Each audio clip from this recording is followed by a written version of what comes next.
We have a special guest on Beyond the Drywall Real Interviews, Neil Roseman with Block M Investments. Neil will be going over hard money lending, how it works, and when someone might want to use hard money loans when investing in real estate. Join us for parts number 1 and number 2.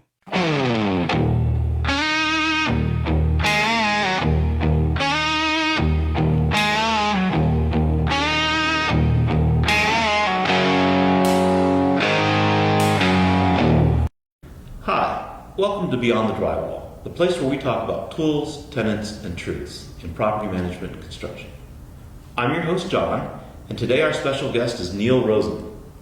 Neil is a hard money lender, and today he's going to be going over when that might be a viable option to use in investment properties. Neil? Yeah, so where do you want me to start? Well, a lot of people aren't familiar with that whole hard money lending and the terms, and it might even have a negative connotation because you don't know it. It scares some people, to be honest with you. Right, they think we're going to break your knees if you don't pay us back. Yeah, they like that, and they really don't understand that it's really a financial tool, bridge lending, bridge loan to help you get from A to B. Right. So if you could explain a little bit about how you got into that, what is it you do? How you determine when might be a good fit, because it's probably not applicable for everybody. Correct. And then explain how the economy today has been going. That might be good, because it's a challenging time, especially in this area. Okay. And then other things that you provide and do. Okay. Because you have a wide breadth of experience. Yep. And so anything you want to talk about that, please, it's all yours. Okay. Well, I've been lending hard money, and I'll explain why it's hard in a minute. I've been lending hard money for almost 20 years, and I got into it. I own a lead paint inspection company, and I had all these different clients. I had, lots of real estate agents, mortgage brokers, electricians, plumbers, and I said, when I could get into rehabbing, I could do it in between my inspections. I stopped by the house every day because I was doing inspections. So you were doing rehabbing? No, I was talking about doing it. Oh, okay. Uh-huh. And then I said, you know what? I don't even change the light bulbs in my house. Why would I want to do a rehab? Right. And I just kind of realized that who I am is if you give me money and you give me a spreadsheet, I'm going to make you money. Like, I'm a financial guy, so Let's stick with what works. yeah, I'll just skip because most at that time, 20 years ago, almost everybody who was a hard money lender started as a rehabber. Did like 100, 200 rehabs, got burned out, took their couple $1 million they made over the 20 years, and then started lending it out. I just kind of skipped that step. Right. So that's how I got into it. And one of the neat things about hard money lending as a business is that even though it's incredibly capital intensive, you can actually start with one loan. Okay. I mean, that's not, and if you want to open an Outback Steakhouse, for example, you probably need $10 million. Right. Okay. Right? So if you have $9 million, that's not enough. Right? Right. In lending, even though you might lend millions of dollars, you can start with one $50,000 loan. Mm-hmm.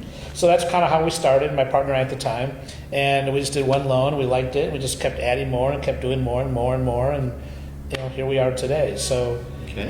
that's kind of how it started. Right. And let me talk a little bit about hard money. Sure. So most people, when they hear hard money, they don't know anything about it.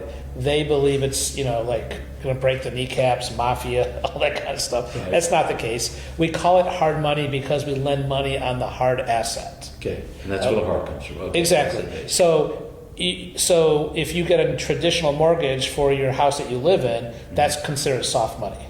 Because the loan is based on your income and credit score, not really the value of the property. Right. In our deal, we're doing the value of the property. So my philosophy is there's no such thing as a bad asset, only a bad price. Difference. And I'm just curious about how it would work. So if I were to borrow money from you from a hard money loan, and I were to default, worst case scenario, would that totally destroy my credit and everything else? Is it reported like that, or is this a private transaction? Or? It's not reported. Depends how it's structured. But you would take the asset for sure. Right. If you put it in your own name, then if I foreclose on it, the foreclosure is going to go on your personal record because it's in your name. Okay. Now, if you put it in an LLC name, your personal name doesn't see the foreclosure. However, you've signed a personal guarantee, and if I go after you for any difference with between, if you owe me $100,000, it only sells for $80 at the auction, I can go get a confessed judgment against you for the $20, and that would hit your personal credit score. Most hard money lenders don't actively report like monthly to credit agencies. Okay. But you wouldn't be showing up on my doorstep in the middle of the night either looking for money. So, So, got it. Okay. Sorry. So you were saying hard money lending, the definition of, and how you would go about using that as a tool? Yeah. So let's talk a little bit about how hard money works, and we'll talk about how to use it as a tool. I think that might be a little bit better. So most hard money lenders will lend between like 60 and 70% of the after repair value. The loan to value. No, after repair value. Oh, the ARP. Okay. ARV, sorry. Right. So let's just say that you're going to borrow, the house when it's all fixed up is going to sell for $300. Okay. At 70%, we're going to lend $210,000. Okay. Now, if the rehab budget is 50, that means I would lend 160 on the purchase. Okay. So 160 plus 50 equals to 210, which is 70% of the 300. Okay. So, for example, if you come to me and say I got this great deal and the purchase price is 170, in that case you have to bring $10,000 to the table because I'm only going to lend 160. Now, if you're only paying 150 for it, then you get or 160, you get a 100% finance loan where I will fund the full purchase price plus the rehab cost. And I'm sure you've seen this in other projects, but there would probably be some sort of specific performance timelines you'd want to see as the lender. When you say performance, what do you mean? That you're lending money to get things done, and they're actually doing the work in a timely fashion.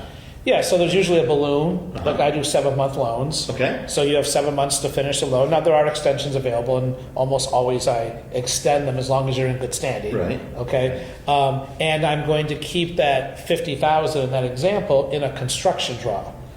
So you'll create a draw schedule ahead of time. Okay. And you'll say, $5,000 for sheetrock, $3,000 for rough and plumbing, $4,000 for painting, $3,000 for appliances. You'll list all the different items.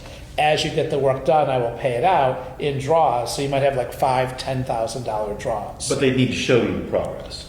Yes. Every hard money lender is only going to pay for work completed, which also means that you need working capital. Okay. So as a borrower, this is one of the biggest issues that borrowers have. They think that they got a good enough deal, they'll get 100% financing, they don't need any money. You're always going to need money for closing costs and points. Sure. Okay, then you're always going to need to front the construction draw. So in that scenario, you might have to you'll get the first $10,000 worth of work done. I come in behind you, see that it's done, and write you a check for $10,000 on the spot, or ACH the money into your account. But you might have to order windows, countertops, cabinets. They might be custom designed sizes. And in that case, you might have to put all the money up front for those, but I'm not going to reimburse you until they've been installed. So from that perspective, you can see that you need that working capital. Plus, you have to make payments to me. Plus, you have to handle any cost overruns or by the ways. So you've got to have that working capital. That's the one thing that trips most people up. Does it? Yeah. They'll call and they'll have $10,000, $5,000, $15,000, and they need 30, 40, 50, 60. To get the deal done, depending on how big the deal is. And it's coming back and asking for more is not a good thing. That would be a very bad thing. Right. Yeah. Yeah. So it's all on planning and budgeting. Okay. So, and how would I use this as an investment tool? Well, so as a rule of thumb, when you're buying properties that are at in an auction, in a foreclosure, they're dilapidated, they got a tree growing through them, you can see the sky because there's no roof in Baltimore City, right? There's no way to finance those through traditional financing. No. Okay? And unless you have a multi-million-dollar net worth and you have a $1 million line of credit with a bank, but no bank is making those types of loans. Right. Okay? So your choices are a partner, cash, hard money, like that. For the initial, some more advanced investors have other options, but for a new investor or somebody who's in the newer side of it, those are kind of your options. So, But let me ask you something. I come to you and I say, I got this great deal. I want to buy this building. I want to rehab it. I'm going to flip it. And you can see where the building has potential. You know the address. You know the property. You've looked over. You know. But what is it you look for somebody that's coming to you? Wouldn't you prefer somebody coming to you that's done this before, has some experience, as opposed to the newer newbie? Yeah, so I think every hard money lender has their niche. Okay, I do a lot of lending in Baltimore City. I do a lot of lending on areas that most other hard money lenders won't touch. Really? Yeah. Okay. So part of it is that I own that lead paint inspection company. Sure. And so all my clients are landlords. Right. So they're owning properties in these maybe. So you know them. I know them, and I know and I don't, and it. I have a level of comfort because if I lend you money in a really bad property Sure. and you default on it, I have thousands of other lead paint clients. I could just send an email out and say, who wants to buy this property? I finance that person to buy the property from you. I turn a bad loan into a good loan. So I'm just kind of set up for the inner city loans. Sure. And it's my own money, so it works really well to lend lower dollar amounts. Right. I don't mind lending 20, 30, 40, 50, 60, 70, 80,000. A lot of the other hard money lenders in the area have $150,000 minimums. Oh. Okay. And part of that's because they're using other people's money. So they might kind of give up most of the interest rate. They're just taking their points as their fee. And so the points on a $50,000 loan are not worth it for them. Do you prefer the lower amounts, or do you? You do. Yeah. It's a faster. I don't know if I prefer it. But that's what a lot of people come to me for. So a lot of other hard money lenders, their average loan size might be 150 to 180. Mine's like 110. I do have plenty of loans in that 200, 250 range, but a lot in the $50,000 to $80,000 range. So really, you're more set up to help the small investor get over the goal line. Yeah. And because that small investor can't refinance me out, Okay. because very few people are going to do $50,000 loans, $80,000 refis. So one of the things you have to really understand is if you're a part of a bank or part of a big company that's doing refis, there's just no money in an $80,000 refi. Because if you think of a $25,000 loan, for example, it's the same amount of work to underwrite a $25,000 loan as a $250,000 loan, but one's going to make you 10x the money. The banks will lose money underwriting $25,000 loans, so they don't even touch them. So what I do is I create a 5-year amortization, Okay. almost like a car loan, Okay. and then they just pay it back over 5 years. So it's a rental property. You kind of break even for 5 years, Sure. then you own the property free and clear. Okay. Because I know that it's going to be hard for you to get out of that loan, so I just create a way for you to get out in the design of the loan itself. What do you like to see someone coming to you with and asking for a loan? I mean, I know you want to see what they've done so far, how far along they've gotten without having to ask for money. And, if it's one of those deals, like I said, you just want to help them get over the goal line. Where does the property need to be? Where does the borrower need to be? Well, so I'm going to give you a very nuanced answer to that, okay? Okay. So there's a lot of things that come in play to that. It's like the type of property, where it's at, how easy it'll be to sell, right? There's the client themselves, the borrower, what's their credit score? And people ask me, do I have minimum credit? No, I don't have minimum credit. Okay. I've lent to somebody with 2 people once with a 450 credit score. Okay. I didn't know it could go that low. But it was a $100,000 property, and I lent 25 grand. So I structured it in a way that I couldn't lose, even if They defaulted. if they defaulted. So if you just take like a $100,000 loan in the hood of Baltimore City, I might lend to a 700 person credit score. I might lend 65 to 68,000.